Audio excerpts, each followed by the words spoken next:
Boduppal Siddhartha public school వద్ద విద్యార్థుల యొక్క ఫీజులు పెంచడంతో ఏకదాటిగా వారి యొక్క ఆందోళన వ్యక్తం చేయడానికి నిరసన వ్యక్తం చేసేందుకు ఇక్కడ విద్యార్థుల యొక్క తల్లిదండ్రులు ఉన్నారు.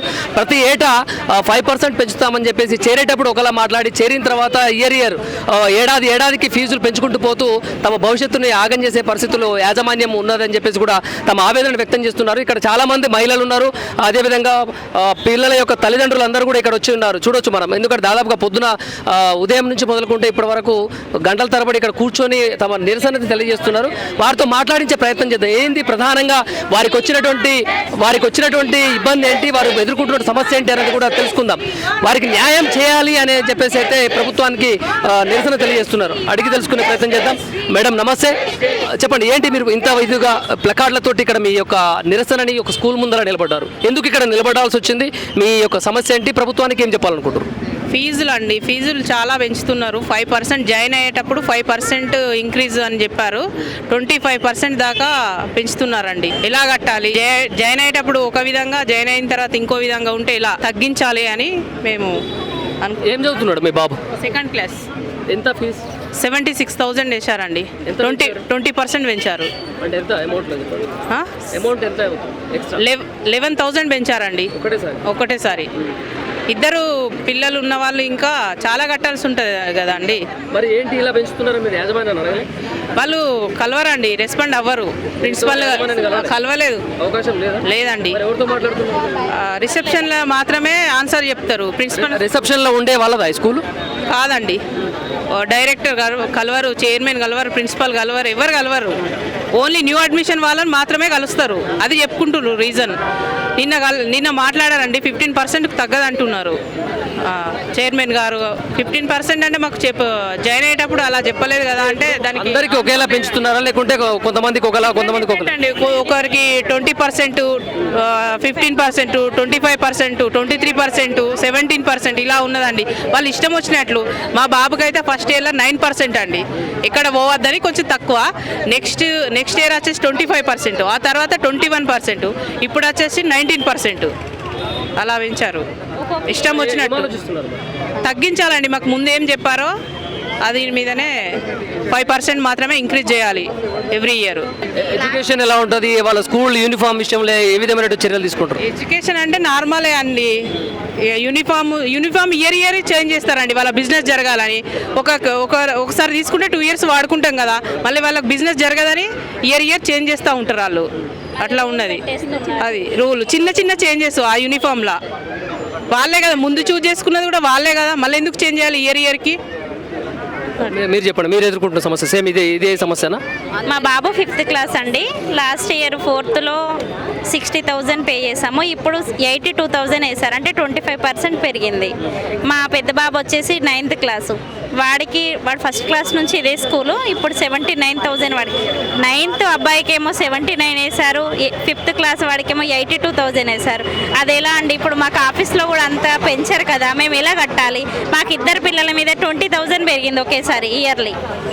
ఇలా కట్టడం అది తగ్గించాలని. 20,000 శాలరీ మాకు వస్తుందా? మళ్ళీ లాస్ట్ ఇయర్ యూనిఫామ్ తీసుకున్నాము, ఈ ఇయర్ మొత్తం చేంజ్ చేసాము, రూల్ మారింది. ఇప్పుడు మళ్ళీ తీసుకోవాలంటే నిన్న 9,000 కట్టి ఇద్దరికి తీసుకున్నాము. ఇవన్నీ ఇలా పెడితే మాకు బర్డెన్ అవుతుంది. మీ ప్రధాన డిమాండ్ ఏం కావాలనుకుంటున్నారు? 5% అని చెప్పారు జాయిన్ అయినప్పుడు. ఆ 5% కంటే సరే 8% పెంచినాయి, కాకపోతే 25% పెంచారు.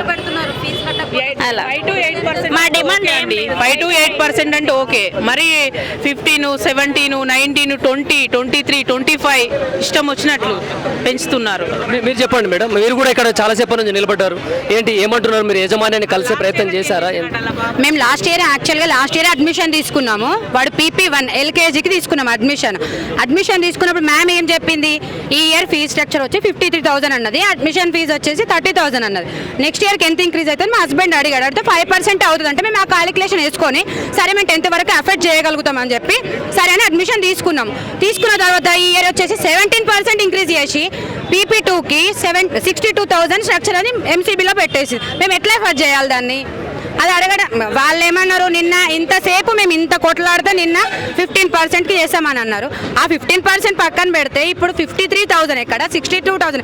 బట్ 10th వెళ్ళేసరికి నేను ఎంత పే చేయాలి? అది మేము ఎఫర్ట్ చేయగలగాలి కదా, మేము చేయలేకపోతే ఇప్పుడు జనరల్గా స్కూల్లో చదువుతున్న పిల్లల యొక్క తల్లిదండ్రులు మీరంతా మీకు వాళ్ళని అడిగే హక్కు ఉంటుంది. కామన్గా కమ్యూనిటీ దాంట్ లోపల హాల్లో కానీ కూర్చొని మాట్లాడుకోవచ్చు. ఎందుకు మరి మీరు గేటు తాళం వేశారు, గేట్ బయట రోడ్డు మీద నిలబడ్డారు? మీరేమైనా బయటి వాళ్ళ ఏంది? మీరేమైనా బయటి వాళ్ళ? అది మీరు క్వశ్చన్ చేయండి మా తరపున. మేము వెళ్ళడానికి ఛాన్స్ లేదు, మాకు అపాయింట్మెంట్ ఇవ్వరు. అడ్మిషన్ తీసుకున్నప్పుడు మాత్రం వెల్కమింగ్ గా డైరెక్ట్ ప్రిన్సిపల్ రూమ్ లోకి అలో చేస్తారు. ఒరిజినల్ గా అయితే మీరు పేరెంట్సే కదా? పేరెంట్సే అండి. లోపలికి వెళ్ళొచ్చు కదా? మేము ఫీజు కట్టడానికే మేము ప్రిన్సిపల్ రూమ్ లోకి అలో ఉండదు. ఫోన్ త్రూ ఎంసీబీ అని ఒక యాప్ ఉంటుంది, దాని నుంచి ఫోన్ పే చేయాలి. మేము జస్ట్ ఫోన్ పే చేయడానికి ఏటీఎం మిషన్ లాగా మేము డబ్బులు ఇవ్వాలి అంతే. మమ్మల్ని అలో ఉండదు, మాకు రిసిప్ట్ ఉండదు, ఏమీ ఉండదు. జస్ట్ వాళ్ళకి టైంకి ఫీజు కావాలి. టైం కాకపోతే అడుగుదామని వచ్చిరనుకో వాళ్ళను ప్రిన్సిపల్ కలవాలంటారు, లోపల పోగానే కామ్ చేస్తారు, వాళ్ళని నిలగొడతారు. ఇట్లా గ్యాదర్ కానియరు. ఎవరు ఒకరు వచ్చి ఇంకోరు కలవనియరు. పేరెంట్స్ ను వచ్చి మనం మాట్లాడదామని అనుకున్నాం, ప్రిన్సిపల్ కలవాలి అంతే. ఆ లోపల అపాయింట్మెంట్ తీసుకోవాలి. పిల్లలకి ఏదైనా చిన్నపాటి ఇంట్లో తిన్న ఆహారం కావచ్చు, ఏదైనా డైజెషన్ కాక ఇబ్బంది అవుతుంటే, స్టమక్ పెయిన్ అట్లాంటిది, అలాంటప్పుడు మీకు ఎట్లా ఇన్ఫార్మ్ చేస్తుంటారు? వాళ్ళు మెసేజ్ చేస్తారు, క్లాస్ టీచర్ కాల్ చేస్తారు. ఆ విషయంలో ఏ ప్రాబ్లం లేదు. ఫీ విషయంలో మిమ్మల్ని ఎలా చేస్తారు? లోపలికి చేస్తారు. రిసెప్షన్ కి వచ్చి మేము ఒకవేళ ఇప్పుడు ఏదన్నా అర్జెంట్ ఉంది, ఎమర్జెన్సీ ఉంది, మేము తీసుకెళ్ళాలి అంటే రిసెప్షన్ లో ఒక ఫామ్ ఫిల్ చేసి ఇస్తే క్లాస్ ఇన్ఛార్జ్ కి పోయి ఆ లెటరు ఆ నుంచి మళ్ళీ ఆయమ్మ తీసుకెళ్ళి మళ్ళీ క్లాస్ టీచర్ కి ఇచ్చి ఆమె అప్రూవ్ చేస్తే మళ్ళీ ఇన్ఛార్జ్ కి వచ్చి ఆమె రిసెప్షన్ ఇస్తే నాకు ఒక 40 minutes పడుతుంది రిసెప్షన్. నేను నా బాబుని అర్జెంట్ గా తీసుకెళ్లాలంటే అంతకు మించి టైం ఉండదు. ఇంకా వాళ్ళకి ఏమన్నా అంటే అది రెస్పాన్సిబిలిటీ మీదే ఉంటుంది కదా మ్యామ్. పిల్లలు ఏమన్నా ఎవరికి పడితే వాళ్ళకి ఎట్లా పంపిస్తామని చెప్తారు. కరెక్టే, మేము ఏదో అర్జెంట్ ఉంటేనే తీసుకెళ్తాం, మధ్యలో లేకుంటే మేము అసలు తీసుకెళ్ళాం కదా. మాకు కూడా ఎడ్యుకేషనల్ మినిస్టర్ కూడా ఇక్కడ లేనిటువంటి పరిస్థితి. ఇలాంటి సందర్భంలో ఇలాంటి అన్ని సమస్యలు తలెత్తుతున్నాయి. సీఎం రేవంత్ రెడ్డి గారికి ఏం చెప్పాలనుకుంటారు మీరంతా? ఏం లేదు, వాళ్ళు ఫ్రీ బస్ పెట్టి యూజే లేదు మాకు. కనీసం ఆ ఫ్రీ బస్ మీద ఇన్వెస్ట్ చేసే అమౌంట్ ఏదో కనీసం ఈ కార్పొరేట్ స్కూళ్ళల్లో మాకు ఇంత ఫ్రీ స్ట్రక్చర్ అని దాంట్లో డిస్కౌంట్ ఇప్పిస్తారని మేము బాగుపడతాం. కానీ ఈ ఫ్రీ బస్ పెడితే మాకేం యూజ్ అండి? పిల్లలు బస్సులో అయితే తీసుకెళ్ళలేంగా, మళ్ళీ ప్రైవేట్ వెహికల్ పెట్టాలి, స్కూల్ బస్ పెట్టాలి, లేకపోతే స్కూటీ తీసుకొని రావాలి. అంటే ఎడ్యుకేషనల్ మినిస్టర్ ఉంటే దీని మీద చర్య తీసుకునేవాడు. ఇప్పుడు లేడు కాబట్టి సీఎం రేవంత్ రెడ్డికి డైరెక్ట్ చెప్పుకోవాలి. మీరు ఎలా అప్పీల్ చేసుకుందాం అనుకుంటారు రేవంత్ రెడ్డికి అనేది నా ఉద్దేశం. ఫస్ట్ మాకేమైనా ఇక్కడ నుంచి ఏదైనా రెస్పాన్స్ వచ్చి వీళ్ళ నుంచి ఏదైనా కొంచెం మాకు క్లారిటీ వస్తే, వీళ్ళ నుంచి క్లారిటీ ఏం రాకపోతే మిడిల్ క్లాస్ ఫ్యామిలీస్ ఉన్నాయండి. అందరం మిడిల్ క్లాస్ ఫ్యామిలీ, అందరం చదివించేది బతుకం. రేవంత్ రెడ్డి కోరేదంటే ఫీజులు కొంచెం తగ్గియాలి. కార్పొరేట్ స్కూల్ అన్ని కాలేజీలు అయినా అందరం ఇంత పర్సెంట్ అయినా ఉండాలి. సార్ నమస్తే. ఏంటి ఈరోజు మీరు మీ పాపను చదివిస్తున్నారు ఈ స్కూల్లో, అయినా కూడా గేట్ బయట మిమ్మల్ని నిలబెట్టారు, గేట్ లోపలికి పోనిచ్చే పరిస్థితి లేదు సిద్ధార్థ పబ్లిక్ స్కూల్లో. ఏంటి మీ సమస్య అంటే ఏం చెప్తారు? ఫీజుల గురించి అండి. మేము 4 years నుంచి ఇదే స్కూల్లో జాయిన్ చేసినాము. మేము అడ్మిషన్ తీసుకునేటప్పుడు 5% అన్నారు, కానీ ఎవ్రీ ఇయర్ లాస్ట్ 3 years నుంచి కూడా 15%, ఈ ఇయర్ 25% కూడా చేసినారు. మేము ఆ ఫీజులు తక్కువ వేయాలని లాస్ట్ 2 years నుంచి కూడా ప్రిన్సిపల్ మేడం అడిగినాము. అడిగితే కూడా మేడం ఏమన్నదంటే, మేమైతే తక్కువ వేయము, మీ ఇష్టం ఉంటే ఉండండి, లేకుంటే బయటకి మీరు టీసీ తీసుకొని వెళ్ళిపోవచ్చు అని అన్నది. టీసీ తీసుకొని వెళ్ళిపోతాం, కాకపోతే ఇప్పుడు ఈ మంత్లో మార్చి మంత్లో టీసీ తీసుకొని వెళ్ళనీకి కూడా తను ఏమంటుందంటే ఫస్ట్ టైం ఫీజు కట్టాలని అంటున్నది. పిల్లలు పోయేది 10 days కూడా మళ్ళీ 40,000 ఫీజు పే చేయాలంటున్నది. దానివల్ల మేము 3 days నుంచి అడితే కూడా మేము సరైన రెస్పాన్స్ లేదు. అండ్ ఇంకొకటి అండి, ఫీజు కూడా మళ్ళీ June 13th లోపు స్కూల్ ఓపెనే కాదు, మళ్ళీ తర్వాత కూడా ఫీజు లేట్ ఫైన్ కింద 3 times 3,000 లేట్ ఫీజు అది కూడా కలెక్ట్ చేస్తున్నారు. అది మళ్ళీ విత్ November 15th వరకు ఏమో టైం తీసుకున్నాం. కానీ అకాడమిక్ ఇయర్ వచ్చేసరికి ఏమో మార్చి వరకు పిల్లలకి ఎగ్జామ్స్ ఉంటాయి. నవంబర్ మొత్తం ఫీజు 1 lakh ఉంటే 1 lakh ఎంత ఉన్నా కానీ ఫీజు మొత్తం పే చేయాలి, లేకుంటే 3,000 కార్డు ద్వారా పే చేసినా కానీ ఓన్లీ. మళ్ళీ ఇంకోటి ఏంటంటే కార్డు ద్వారా పే చేస్తే 2%, క్యాష్ ఇవ్వనీకు కూడా లేదు మొత్తం. ఇప్పుడు మీకు ఫీజు పెంచుతున్నారని వాళ్ళు డైరెక్ట్ మీకు చెప్పారా, లేకుంటే నోటీస్ ఇచ్చారా, ఏమైనా సర్క్యులర్ జారీ చేశారా? ఎలాంటి నోటీస్ కానీ ఎలాంటిది మాకు ఇన్స్ట్రక్షన్స్ లేవు. డైరెక్ట్ మాకు ఎంసీబీ యాప్ ఉంటుంది, యాప్లో చూసుకోవాలి. ఇప్పుడు యాప్ కూడా మీకు ఓపెన్ చేసి చూపిస్తాను. అంటే యాప్ ఉన్నది సార్. యాప్ ఉంది, స్కూల్ కి సంబంధించింది ఆ యూనిక్యూ యాప్ అని ఉంటుంది. ఆ యాప్ లో ఫీజు స్ట్రక్చర్ ఏ విధంగా పెంచుతున్నాం అనేది కూడా డీటెయిల్ గా ఉంది అని ఇక్కడ పేరెంట్ అంటున్నారు. అది వాస్తవం కాదనేది మీకు చూపించే ప్రయత్నం చేస్తారు. ఇదిగోండి సార్. ఇది ఇక్కడ చూడవచ్చు ఈ స్కూల్ కి సంబంధించినటువంటి యాప్ దాదాపుగా స్కూల్ 82,000 రూపాయలు. 82,000 అండి. ఇది లాస్ట్ ఇయర్ ఇదే ఫీజు 69,000 ఉండే. ఇది 4th క్లాస్లో. ఈ ఇయర్ వచ్చి టోటల్ చూసుకుంటే 20% పెరిగింది దీని మీద. 5% ఫుల్ పేమెంట్ అంటే ఈ మంత్ లో ఒకేసారి పే చేస్తే 5%. అది ఫీజు డీటెయిల్స్ కూడా మీరు చూడండి. 82,000 వేసారు కదా ఇందులో ఉన్నది. ఇది మళ్ళీ తర్వాత 3 times మళ్ళీ దీనికి మళ్ళీ నెక్స్ట్ మంత్ నుంచి 1,000 లేట్ ఫైన్ కూడా దీంట్లో యాడ్ అవుతుంది. మళ్ళీ ఫీజు పే చేసేటప్పుడు మనకు రిసిప్ట్లో మాత్రం లేట్ ఫైన్ యాడ్ చేయరు వాళ్ళు. అంటే మీరు అడ్మిట్ చేసేటప్పుడు పిల్లల్ని ఇట్లా లేట్ ఫీజు ఉంటుంది లేక ఇంకా ఫైన్ ఫీజు ఉంటుంది అని ఏమైనా చెప్పిరా? ఏం చెప్పలేదు సార్, ఏం చెప్పలేదు. ఎవ్రీ ఇయర్ మేము అడిగినాం అడ్మిషన్ తీసుకునేటప్పుడు కూడా ఓన్లీ 5% మాత్రమే అన్నారు. ఇప్పుడు మాత్రం చూసుకుంటే 18%, 20%, 25%కి వచ్చింది. ఈ స్కూల్ పేరు మారదు మీ పిల్లవాడు స్కూల్ అయిపోయేంత వరకు. అదేవిధంగా ఒకవేళ కరస్పాండెంట్ కానీ ఫ్యాకల్టీ ఒకరు మారినా ఇంకొక ఫ్యాకల్టీ వేరే ఫ్యాకల్టీ వస్తారు. కానీ స్కూల్ యూనిఫామ్ మాత్రం ఇయర్ చేంజ్ అవుతుందని చెప్పేసి కొంతమంది పేరెంట్స్ ఆవేదన వ్యక్తం చేస్తున్నారు. ఎందుకు పిల్లలు వాళ్ళకేమన్నా సైజ్ పెరిగిన తగ్గిన ఒక 1 year తీసుకున్న యూనిఫామ్ 2-3 years యూజ్ చేసుకోవచ్చు. కానీ ఎందుకు చేంజ్ అవుతుంది? లాస్ట్ ఇయర్ ఈ వెళ్ళిదారు నా పాపలండి. ఈ పాపలు యాక్చువల్గా ఈ యూనిఫామ్ ఉండే లాస్ట్ 2 years బ్యాక్ తీసుకున్నాను. మళ్ళీ ఈ లాస్ట్ పాపకి ఏమని చెప్పారంటే ఈ ఇయర్ మీరు యూనిఫామ్ చేంజ్ చేయాలంటే ఇది తీసుకున్నాం. దీనికి 1,200 రూపీస్ కాస్ట్ అండి. దీనికి 1,200 రూపీస్ కాస్ట్. ఇది ఒక పేరుకు 1,200. దీనికి 1,200 రూపీస్. మళ్ళీ సాటర్డే స్పోర్ట్స్ అనేది మళ్ళీ స్కూల్ పేరు కూడా మారుతుందా? ఏం మారదు అండి. సేమ్ వాళ్ళు మార్చుకుంటారు. అది వాళ్ళని అడిగితే సమానం లేదండి. మేము అడిగినాం లాస్ట్ ఇగో ఈ పాపకు మళ్ళీ నెక్స్ట్ ఇయర్ 6th క్లాస్లో ఈ పాపకు మళ్ళీ యూనిఫామ్ చేంజ్ అవుతుంది. ఈ ఇయర్ నేను 2 తీసుకున్నా. మళ్ళీ నెక్స్ట్ ఇయర్ మళ్ళీ కోట్ ఏదో వస్తుందట అది డ్రెస్ కోడ్ మళ్ళీ చేంజ్ మళ్ళీ 2 తీసుకోవాలి. మళ్ళీ స్పోర్ట్స్కు మళ్ళీ సపరేట్ ఒకేలా ఉంటుందా ఫీజు సిస్టమ్ లేకుంటే మనుషులు బట్టి? ఇక్కడ ఇంకొకటి ఏంటంటే అండి క్లాసు ఇప్పుడు 5th క్లాసు ఈ బాబుకి ఈరోజు 85,000 ఉన్నది. ఒక బాబుకు 90 ఉంటుంది. ఈ సంవత్సరం జాయిన్ అయ్యాను అనుకో 90 ఉంటుంది. 30 members ఉంటే 30 membersకు డిఫరెంట్ ఫీజు ఉంటుంది. ఈ 30 types ఉంటుంది. ఫీజు అనేది క్లాస్ కానీ స్టడీ అని అందరికీ ఒకే విధంగా ఉంటుంది. ఫీజు కూడా అందరికీ ఒకే విధంగా ఉండాలి. అదేమనంటే వీళ్ళు ఫస్ట్ స్టార్టింగ్ నుంచి జాయిన్ అయ్యారు, మీరు ఈ ఇయర్ వచ్చారు కదా, ఇది మాత్రం ఎక్కడ లేదండి. ఓన్లీ సిద్ధార్థ పబ్లిక్ స్కూల్లో మాత్రమే ఉన్నది. ఫీజు అనేది ఉంటే మీరు నోటీస్ బోర్డులో పెట్టండి. 4th క్లాస్ ఫీజు ఇంత ఉంటుంది, 5th క్లాస్ ఫీజు ఇంత ఉంటుంది. డిఫరెంట్ ఉంటుంది. ఒకవేళ ఇదే విధంగా 25% పెంచుతామని మీకు ముందే చెప్పుంటే మీరు పిల్లల్ని జాయిన్ చేసేవారు? జాయిన్ చేసాం కాదండి. కాదు, మేము క్లియర్ అడ్మిషన్ తీసుకునేటప్పుడు కూడా అడిగితే 5% అన్నారు. ఇప్పుడు ఏమంటున్నారు అంటే వాళ్ళ లాజిక్గా ఎవ్రీ ఇయర్ 5% పెరుగుతుంది అండ్ క్లాస్ వైజ్ కూడా మళ్ళీ పెరుగుతుంది అని ఇప్పుడు లాజిక్గా మాట్లాడుతున్నారు. అట్లా చెప్తున్నారు. లాస్ట్ ఇయర్ మేము అడిగితే కూడా మీరు లోపలికి కూడా అలౌ చేయలేదండి. ప్రిన్సిపల్ గారు లోపలికి కూడా అలౌ చేయాలి. మరో పేరెంట్తో మాట్లాడే ప్రయత్నం చేద్దాం. ఇక్కడ సార్ ఉన్నారు. సార్ నమస్తే. మీ పిల్లలు ఇక్కడ చదువుతున్నారా? ఏ క్లాస్ చదువుతున్నారు? 5th క్లాస్ అండి. ఏంటి పరిస్థితి? రోడ్డు మీద నిలబడరు, ఈ రెస్పాన్స్ అనేది కరెక్ట్ ఇవ్వరు. ఎలాంటి ఇంటిమేషన్ లేకుండా వాళ్ళు ఇష్టం ఉన్నట్టు చేస్తారు. ఇందాక సార్ చెప్పినట్టే ఒకరోజు డిలే అయిపోయా కానీ ఇదేమన్నా మార్కెటింగా లేదంటే ఏమన్నా చేస్తే మా రోడ్డు మీదకి వచ్చి చేసుకోమనండి. ఇప్పుడు అందరూ పిల్లలు ఒక లెక్క చదవకపోతే ఫీడ్బ్యాక్ ప్రతి వీక్ మనకి మంత్లీ అసెస్మెంట్ జరిగినప్పుడు పేరెంట్ ఫీడ్బ్యాక్ అని ఇస్తాము. ఇచ్చినప్పుడు దాని తర్వాత వాళ్ళు ఏమి యాక్షన్స్ తీసుకుంటారు? ఏం తీసుకోరు.